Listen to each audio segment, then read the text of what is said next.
উপদেষ্টার সংখ্যা আসলে কত হওয়া উচিত? একসময় তত্ত্বাবধায়ক সরকার ছিল, সেই তত্ত্বাবধায়ক সরকারের উপদেষ্টা হতো মূলত 10 জন, প্রধান উপদেষ্টা সহ আর কত 9 জন বা 10 জন। তারা দৈনন্দিন কাজের বাইরে, মানে নির্বাচন কেন্দ্রিক কাজের বাইরে অন্য কোনো কাজে সময় ব্যয় করতেন না। এখন এই সরকার তো নির্বাচনের কাজও করছেন, অন্যান্য সকল কাজই করছেন। এই কাজ করার জন্য এখন পর্যন্ত উপদেষ্টার সংখ্যা সহকারী মিলিয়ে কত 21 জন মতো মনে হয় সংখ্যা।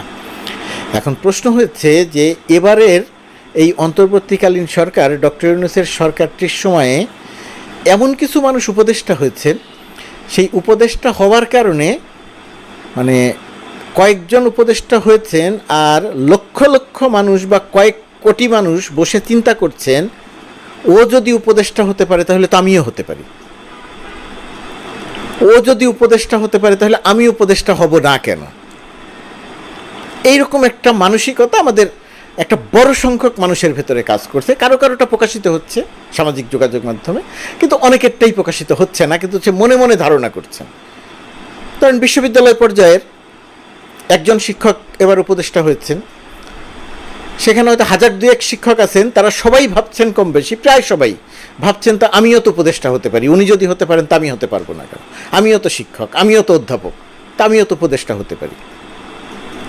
আবার ধরুন বৈষম্য বিরোধী আন্দোলনের যারা নেতৃত্ব দিয়েছে, নাহিদ ইসলাম, আসিফ, মাহফুজ, বয়স কম কিন্তু একটা বিশাল বড় আন্দোলনের নেতৃত্ব দিয়েছে, সময় এবং ঘটনা প্রবাহ তাদেরকে উপদেষ্টার চেয়ার এনে বসিয়েছে। এখন তাদের চেয়ে একটু বেশি বয়স, সমবয়সী তো কয়েক লক্ষ বা কয়েক কোটি মানুষ আছে, তাদের অনেকের ভেতরে এই ধারণা তৈরি হচ্ছে, আচ্ছা নাহিদ যদি উপদেষ্টা হতে পারে তাহলে আমি কেন হতে পারবো না, আসিফ যদি উপদেষ্টা হতে পারে তাহলে আমি কেন হতে পারবো না, মাহফুজ যদি এরকম চিন্তামূলক কথা বলতে পারে, মাহফুজ যদি এরকম উপদেষ্টা হতে পারে তাহলে আমি কেন হতে পারবো না। এখন এই যে আমি কেন হতে পারবো না, কারো মাথার মধ্যে যদি এই জিনিস আসে তাহলে তো আপনি তার মাথা থেকে এই জিনিস একবার দূর করতে পারবেন না। আর তিনি যখন মনে মনে কিছুদিন মনে মনে ভাবছেন যে আমি কেন উপদেষ্টা হতে পারলাম না, থাকে যাই হোক, তা আমি কেন উপদেষ্টা হতে পারলাম না, আমাকে কেন উপদেষ্টা বানানো হলো না। এই সামরিক সরকারগুলো যখন ক্ষমতায় আসতো তখনকার একটা জোকস ছিল, এটা জানি না সত্যিও হতে পারে, তখন তো মোবাইল ফোন ছিল না, তখন ল্যান্ড ফোন ছিল, টিএনটির ফোন ছিল, একটা বাড়িতে একটি ফোন থাকতো। তো তখন যারা নিজেদেরকে মনে করতেন যে সামরিক সরকার ক্ষমতায় এসেছে, তারা রাজনীতিবিদ বা কিছু গুরুত্বপূর্ণ মানুষদেরকে নিয়ে মন্ত্রিসভা গঠন করবেন। যারা মনে করতেন যে তার মন্ত্রী হবার সম্ভাবনা আছে, অথবা মনে মনে ভাবতেন আমিও তো মন্ত্রী হতে পারি, কথিত আছে যে তিনি টেলিফোনটা পাশে নিয়ে বসে থাকতেন, বাজার করতেও যেতেন না, বাইরেও বের হতেন না, এমনকি ওয়াশরুমে গেলেও যত দ্রুত সম্ভব গিয়ে আবার বের হয়ে ফোনের কাছে আসতেন এবং বলে রাখতেন যে এই ফোন যেন অন্য কেউ না ধরে। এটা রসিকতাও হতে পারে, জোকসও হতে পারে, আবার বাস্তবও হতে পারে। আমি যত জানি কিছু কিছু বাস্তবতা এর আছে। ওই ধারণা থেকে একটা কথা প্রচলিত হয়েছিল, আপনারা নিশ্চয়ই মনে আছে, শেখ হাসিনা লন্ডনে নোবেল পুরস্কার ঘোষণা করবে সুইডেন থেকে। তো ওই সময় ওই যে কি বলে, বাংলা ইনসাইডার নামক একটি গসিপ পোর্টাল ছিল।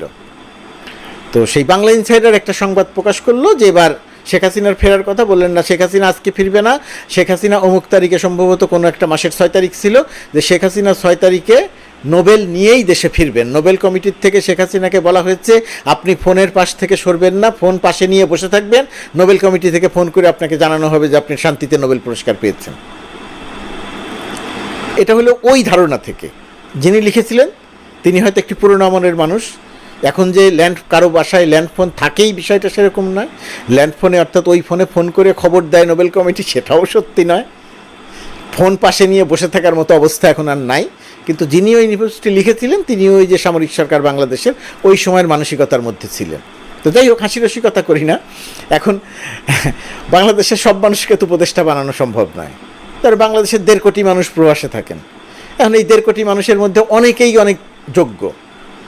বৈষম্য বিরোধী ছাত্র আন্দোলনের সঙ্গে অনেকের সম্পৃক্ততা ছিল, অনেকে এই আন্দোলনের সঙ্গে অংশীজন ছিলেন।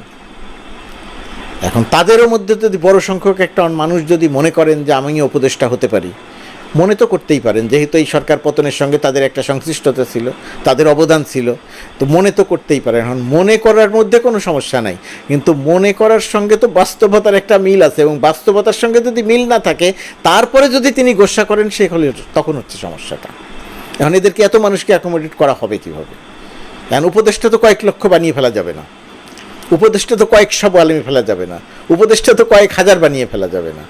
উপদেষ্টার সংখ্যা তো সীমিত, হতে চাই সেই সংখ্যা তো মানে অসীম। তখন এখান থেকে কী করা যাবে? কোনো উপায় তো এখানে নাই। তো উপায় যদি না থেকে থাকে তাহলে আমাদের সবাইয়েরই আসলে একটু সহনশীল হতে হবে। সেই সহনশীলতাটা কি? যারা উপদেষ্টা হয়েছে, কারো কারো নিয়ে তর্ক বিতর্ক থাকলে সেই তর্ক বিতর্ক চলতে পারে। আমি বলছি সামগ্রিকভাবে যারা উপদেষ্টা হয়েছেন, যারা কাজ করছেন, তাদের কাজগুলো নিবিড়ভাবে পর্যবেক্ষণ করা।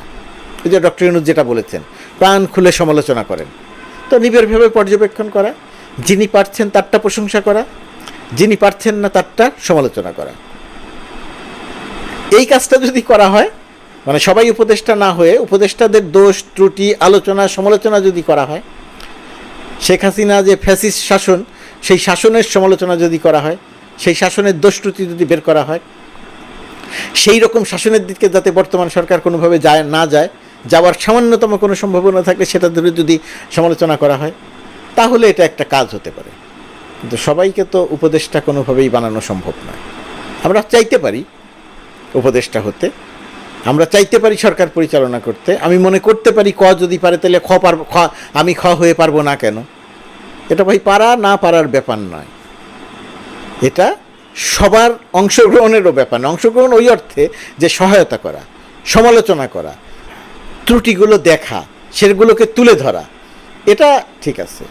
কিন্তু আমি উপদেষ্টা হতে চাই, উপদেষ্টা হতে পারি নাই, এই কারণে যদি আমি আবার ক্ষিপ্ত থাকি, তাহলে এটা আমার মানসিক স্বাস্থ্য নিয়ে সন্দেহ তৈরি হবে, শারীরিক অবস্থা নিয়ে সন্দেহ তৈরি হবে, মানুষও হাসবে।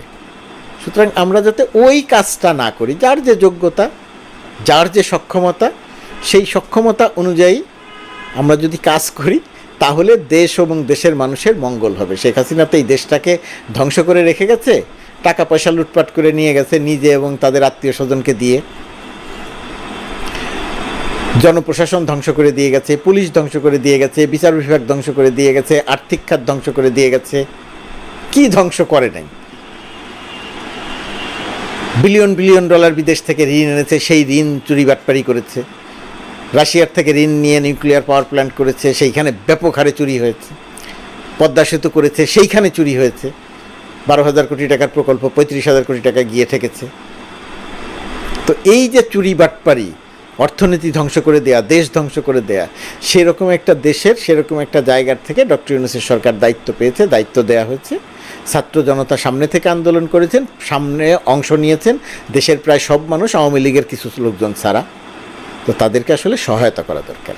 নিশ্চয়ই আমরা অনেকেই করছি, আপনারা অনেকেই করছেন, অধিকাংশ মানুষ করছেন, কিন্তু আমাদের ভেতরে এই উপদেশটা হতে চাওয়া, এই মানসিকতাটা মনে হয় আমাদের সবারই বাদ দেওয়া উচিত। বাদ দিয়ে যে যার অবস্থান থেকে যদি কাজ করি, আমরা সবাই যদি উপদেষ্টা হতে না চাই, আমরা সবাই যদি সরকারে ঢুকতে না চাই, তাহলে সেটা দেশের জন্য মঙ্গল হতে